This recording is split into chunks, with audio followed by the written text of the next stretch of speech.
காஷ்மீர்ல இருந்து கன்னியாகுமரி வர லட்சக்கணக்கான மக்களோட நம்பிக்கை என்னவா இருக்கு அப்படின்னா, உமர் காலித் அப்படிங்கிற ஒரு அப்பாவி இளைஞனோட போராட்டங்களை அரசாங்கம் அநியாயத்தினால அடக்கிக்கிட்டு இருக்கு அப்படின்னு. பேசிக்கா உமர் காலித் அப்படிங்கிறவர் யார், இவருக்கு பின்னாடி இருக்கக்கூடிய பேக்ரவுண்ட் என்ன?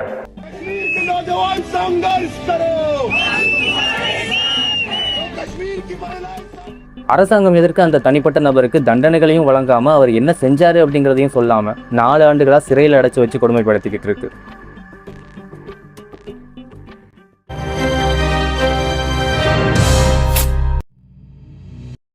உமர் காலித்தை பத்தி நம்ம தெரிஞ்சுக்கிறதுக்கு முன்னாடி இந்த நாட்டின் மேல அவருக்கு இருந்த புரிதலை பத்தி நம்ம தெரிஞ்சுக்கணும். ஜவஹர்லால் நேரு யூனிவர்சிட்டியில இந்த பர்சன் படிச்சுக்கிட்டு இருந்த டைம் பீரியட்ல நிறைய ஆக்டிவிசம்ல ஈடுபட ஆரம்பிச்சிருக்காரு.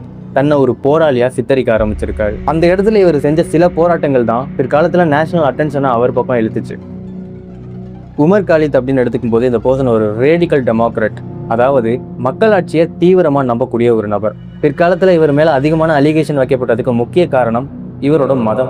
கோர்ட்ல கேஸ் நடக்கும்போது கூட தான் ஒரு முஸ்லீமா இருந்தாலும் தான் முஸ்லீம் சார்ந்த விஷயங்கள்ல ஈடுபட்டது இல்லை அப்படிங்கிறத அவர் நிரூபிக்க வேண்டி இருந்துச்சு. ஆதாரங்களோட அதை அவர் நிரூபிக்கவும் செஞ்சாரு.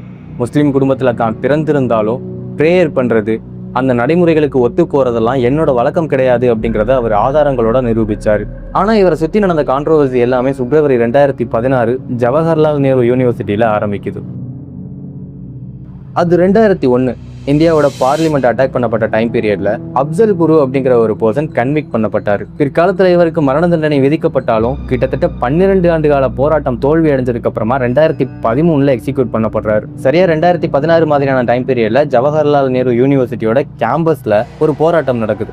இந்த போராட்டம் எதுக்காக நடத்தப்படுது அப்படின்னா, முகமது அப்சல் குரு தூக்கிலிடப்பட்டார் அல்லவா, அது தவறு, அவர் அப்பாவி அப்படின்னு சொல்லிட்டு ஒரு போராட்டம். இந்த போராட்டத்துக்கு நடுவுல உமர் காலித் ஒரு ஸ்லோகன் சொல்றாரு,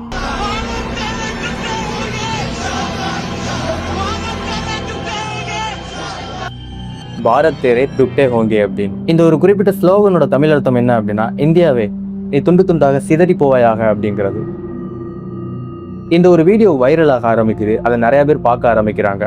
முதல்ல அந்த நபர் மேல கான்ட்ரோவர்சி கிரியேட் ஆகுது. நிறைய கேஸ் எல்லாம் போடப்படுது. அதிகமான செய்தி சேனல்கள் இதுக்கப்புறமா இவரை பத்தி தப்பான விஷயங்களை பரப்ப ஆரம்பிச்சாங்க.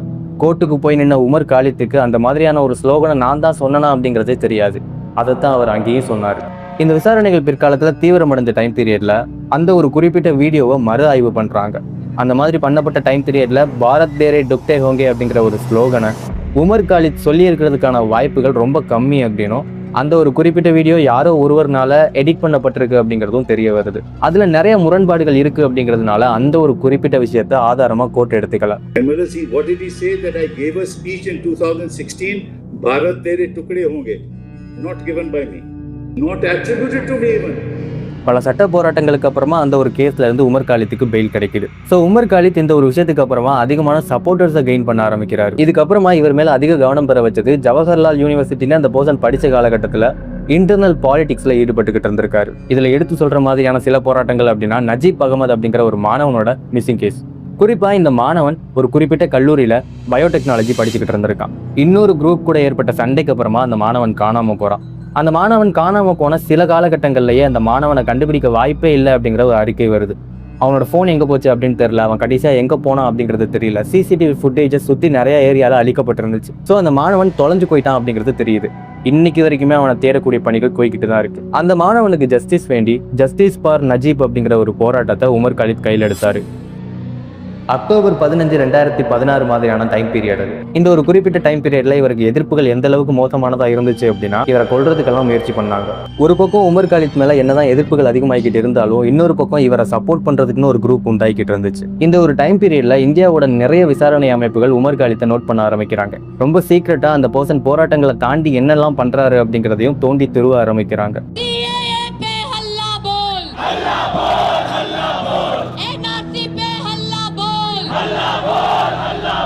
அது சரியா 2019 இந்தியன் பார்லிமெண்ட்ல சிட்டிசன்ஷிப் அமெண்ட்மெண்ட் ஆக்ட் பாஸ் பண்ணப்படுது. இது பாஸ் பண்ணப்பட்ட டைம் பீரியட்ல நிறைய தரப்பினர் இதற்கு எதிர்ப்பு தெரிவிச்சாங்க. ஆயிரக்கணக்கான லட்சக்கணக்கான மக்கள் தெருக்கல்ல இறங்கி இதுக்காக போராட ஆரம்பிச்சாங்க. இந்த போராட்டங்கள்ல பின்மூலையா இருந்த உமர் காலித் அப்புறம் அவருக்கு துணையா இருந்த நிறைய நபர்கள் இந்த டைம் பீரியட்ல ரொம்ப நுண்ணிப்பா நோட் பண்ணப்பட்டாங்க. குறிப்பா இந்த சிஏஏ பாஸ் பண்ணப்பட்ட டைம் பீரியட்ல அது மேலேயே 2 விதமான அலிகேஷன் இருந்துச்சு. ஒரு குரூப் இது முஸ்லிம்ஸ்க்கு எதிராக இருக்கு, முஸ்லிம்ஸோட உரிமைகளை பறிக்குது அப்படின்னு சொன்னாங்க. இன்னொரு குரூப் வெளிநாடுகளில் பாதிக்கப்படக்கூடிய சிறுபான்மையின மக்களுக்கு இது மறுவாழ்வு அளிக்கும் அப்படின்னு சொன்னாங்க. இது ரெண்டுல எது உண்மை அப்படின்னா ரெண்டுமே உண்மை.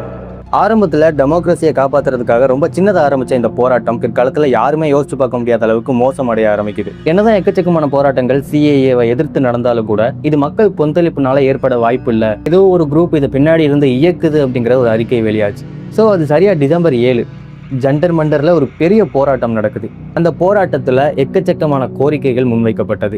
இது மக்களோட போராட்டம் கிடையாது அப்படின்னும் உமர் காலித்னால ஏற்பாடு பண்ணப்பட்டது அப்படின்றதும் சில ஆதாரங்கள் மூலியமா நிரூபிக்கப்பட்டுச்சு. டிசம்பர் 8 ஜங்பூரா அப்படிங்கிற ஒரு பகுதியில் நிறைய பேர் சேர்ந்து மீட்டிங் நடத்தினதாகவும் அந்த மீட்டிங்ல எங்கெங்க போராட்டங்கள் நடக்கும்போது அது எப்படி கலவரமா மாற்றப்பட போகுது அப்படிங்கிற நிறைய தகவல்கள் பகிரப்பட்டதாகவும் சொல்லப்படுது. டிசம்பர் 13 வந்த தகவல் படி குறிப்பா ஜவஹர்லால் நேரு யூனிவர்சிட்டியில படித்த உமர் காலித் எந்தெந்த ரோடெல்லாம் நம்ம பிளாக் பண்ண போறோம், எந்தெந்த இடங்கள்ல பிரச்சனைகளை உண்டு பண்ண போறோம் அப்படிங்கிற பிளான்ஸை அவரோட சப்போர்ட்டர்ஸ் கிட்ட எடுத்து சொல்லிக்கிட்டு இருந்ததா சொல்லப்படுது.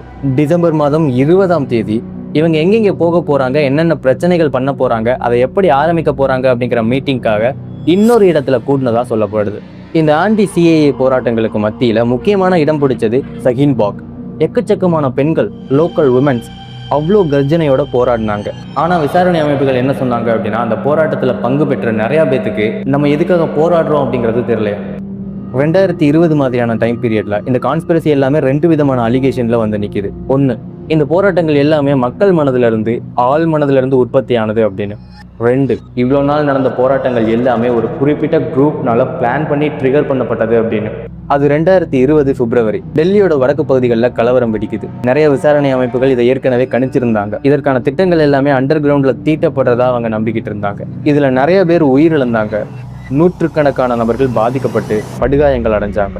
இந்த டைம் பீரியட்ல மெயினான கான்ஸ்பிரசிக்கு உள்ளாக்கப்பட்டிருந்தவங்க உமர் காலித், அப்புறம் அவரோட சேர்ந்து இன்னும் சில நபர்கள். விசாரணை அமைப்புகளை பொறுத்த வரைக்கும் இந்த போராட்டங்களும் இந்த போராட்டத்திலிருந்து வெடிச்ச வயலன்ஸும் தானா உருவானது கிடையாது, ஏற்கனவே பிளான் பண்ணப்பட்டது அப்படிங்கிறத கன்ஃபார்ம் பண்ணிட்டாங்க. அதை பிளான் பண்ணது யாரு அப்படிங்கிற கேள்விக்கு அவங்க இப்ப பதில் சொல்லி ஆகணும்.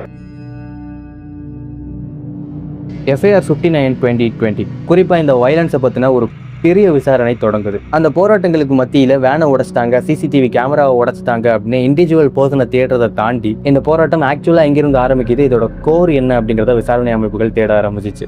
இது எல்லாத்தையும் பத்தின இன்வெஸ்டிகேஷன் ஆரம்பிச்ச டைம் பீரியட்ல தான் ஒரு பெரிய நெட்வொர்க்கே இதுக்குள்ள இருக்கு அப்படிங்கிறது தெரிய வந்துச்சு. முதல்ல ஜவஹர்லால் நேரு யூனிவர்சிட்டி மாணவர்களை வச்சு கிரியேட் பண்ணப்பட்ட முஸ்லிம் ஸ்டூடெண்ட்ஸ் JNU அப்படிங்கிற ஒரு அமைப்பு, கேப் டீம் அப்படின்னு இன்னொரு குரூப், இதுக்கப்புறம் கிளை பிரிவுகள் மாதிரி டெல்லி ப்ரொடெஸ்ட் சப்போர்ட் குரூப் அப்படின்னு ஒன்று, அப்புறம் இன்னும் சில அமைப்புகள். இந்த மாதிரி எக்கச்சக்கமான டீம்ஸ், எக்கச்சக்கமான வாட்ஸ்அப் குரூப் எல்லாமே ஒன்றுக்கு ஒன்று கனெக்டடாக இருக்குது. யாரோட தலைமைக்கு கீழே இருக்குது அப்படிங்கிறத கண்டுபிடிக்க முடியல. ஜவஹர்லால் நேரு யூனிவர்சிட்டியில் நடத்தப்பட்ட மீட்டிங், ஜாங்பூரா பகுதியில் சீக்கிரட்டாக நடத்தப்பட்ட மீட்டிங், ஜந்தர் மண்டரில் பெருமளவு நடத்தப்பட்ட ஒரு போராட்டம், டெல்லியில் குறிப்பிட்ட பகுதிகளில் மக்கள் கூடி ஏற்படுத்தின போராட்டத்தின் விளைவுகள், சில குறிப்பிட்ட ஏரியாவில் நிறைய குரூப் சேர்ந்து ரோட்ஸ் எல்லாம் பிளாக் பண்ணாங்க அல்லவா அது.